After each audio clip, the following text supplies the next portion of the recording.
In this video, I'm going to be sharing with you how you can analyze the chart from the higher time frame down to the lower time frame and take your entry. I'm also going to be sharing with you the advantage of taking your entry from the lower time frame. And also, if you find this video helpful, please do it to subscribe.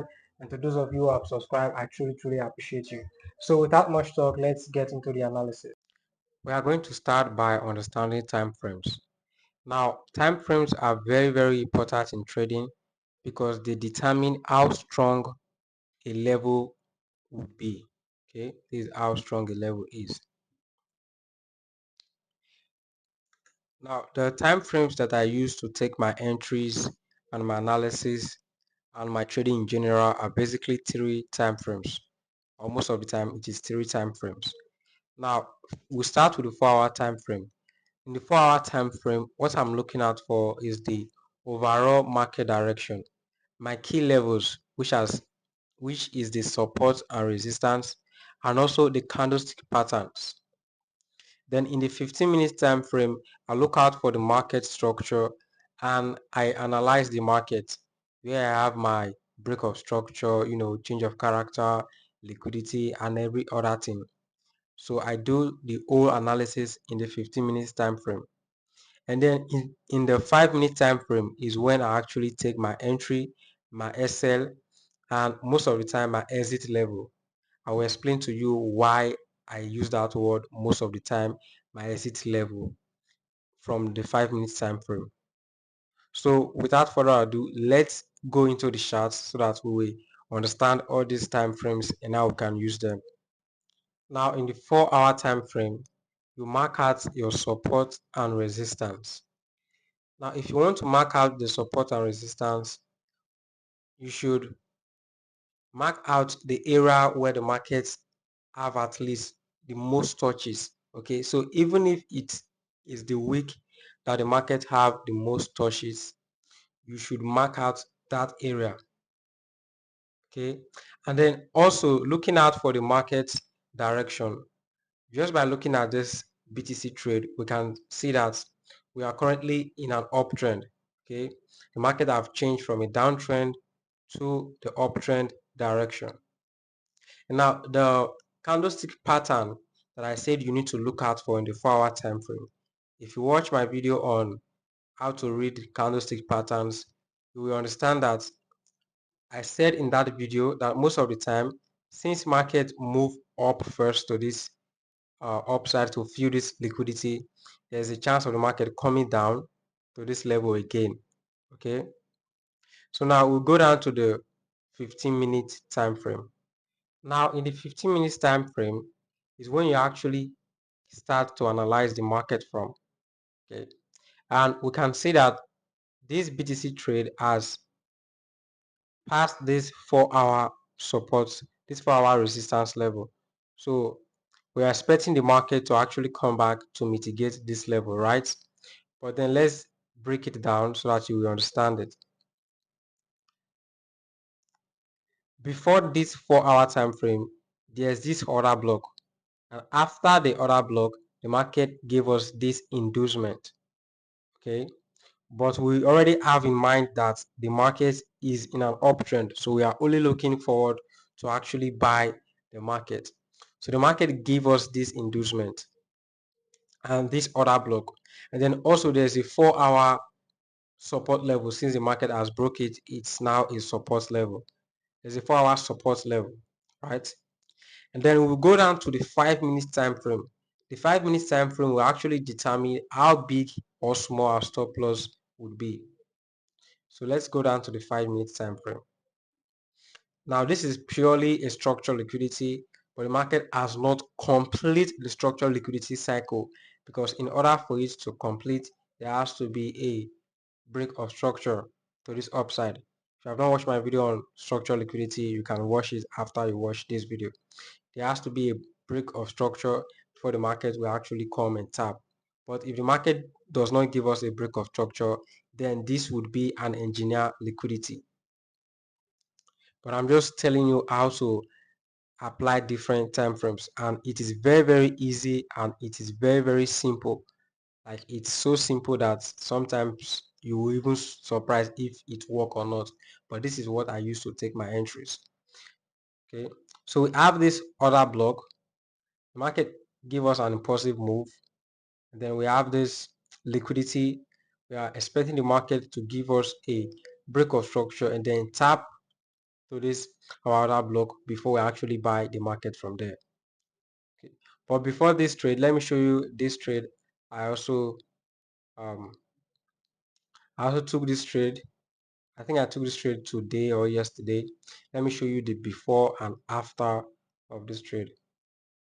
Okay, let me show you the before and after of this trade.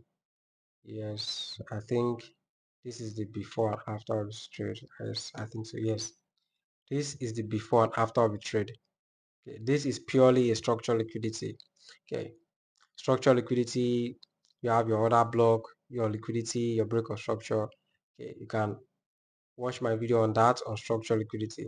So this is purely, you can see that this is where I take my entry from in the 5 minutes time frame. Now I said I'm going to tell you guys the advantage of taking your entry from the lower time frame.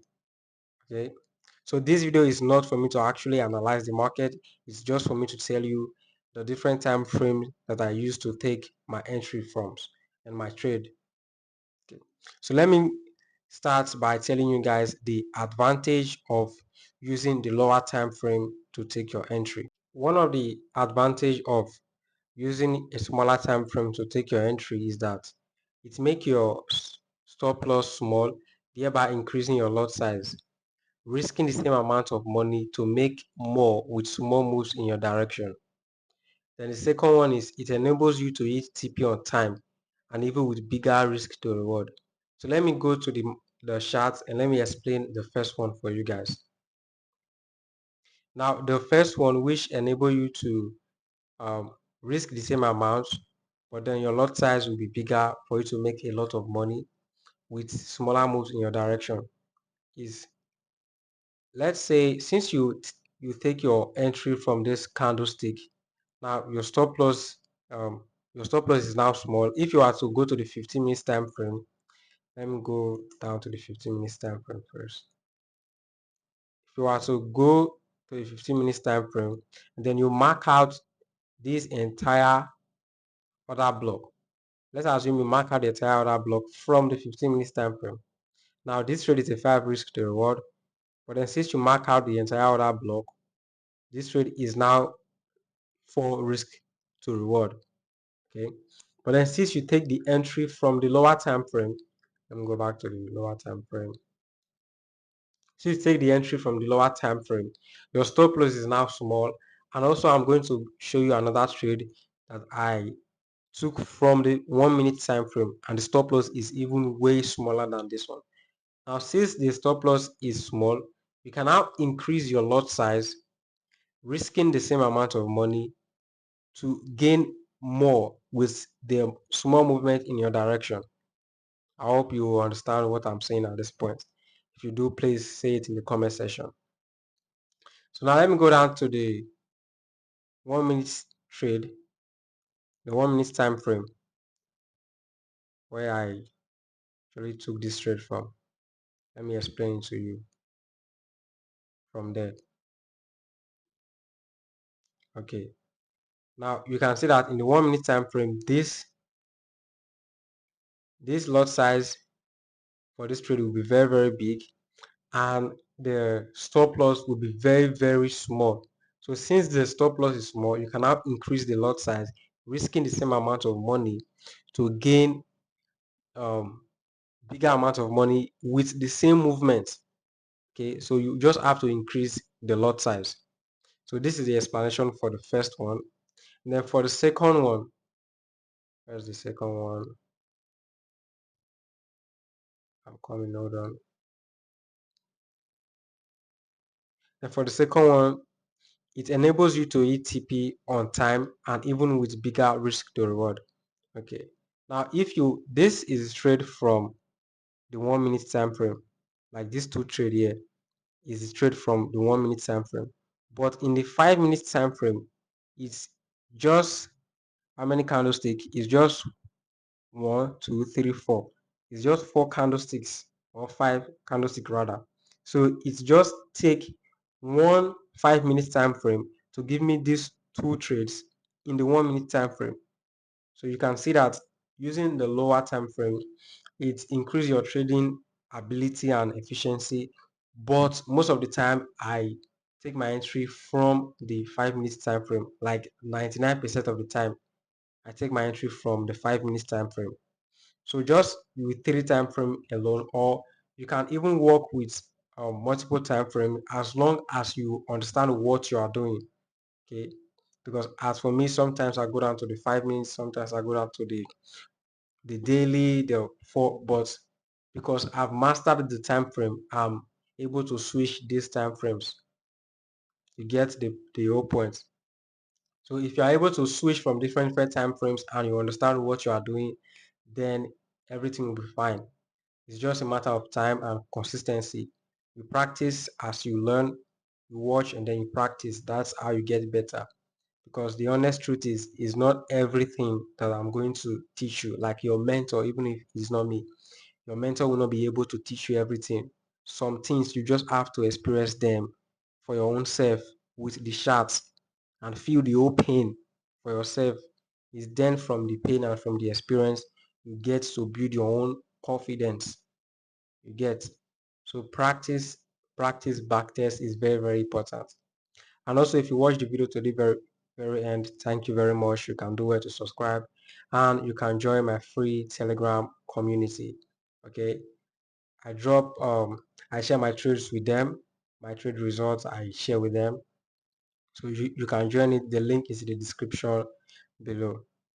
Okay, so if you find this video helpful, please do it to subscribe and I'll see you guys on my next video. But also before I um close this video, let's go to the USD JPY. I have this trade on USD JPY that as at the time making this video, I'm waiting for this market to actually come to tap me in. You can see it's purely structural liquidity. We have my order block, my inducement, my break of structure, and then I'm waiting for the market to actually come and tap me in. And then when the market do tap me in, my next area of take profit will be for the market to clear out these equal highs. So I also talk about these liquidity levels and how you can use them to take profit on my video. So I'm going to drop the link to those video in the link of this video as well. Okay, so if you like this video, please do it to subscribe and see you guys on my next video.